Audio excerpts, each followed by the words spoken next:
उसके सिवा कोई माबूद नहीं, तो उसी को अपना कारसाज बनाओ।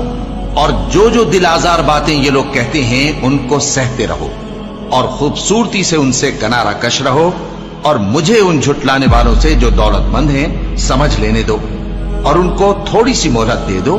कुछ शक नहीं कि हमारे पास बेड़ियां हैं और बड़ी जबरदस्त आग है और गले में अटकने वाला खाना है और दर्द देने वाला अजाब है।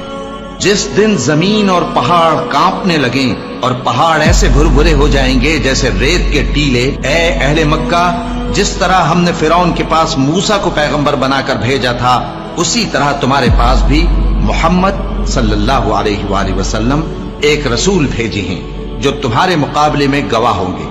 सो फिरौन ने हमारे पैगंबर का कहा न माना तो हमने उसको बड़े दर्दनाक अंदाज से पकड़ लिया। अगर तुम भी इन पैगंबर को न मानोगे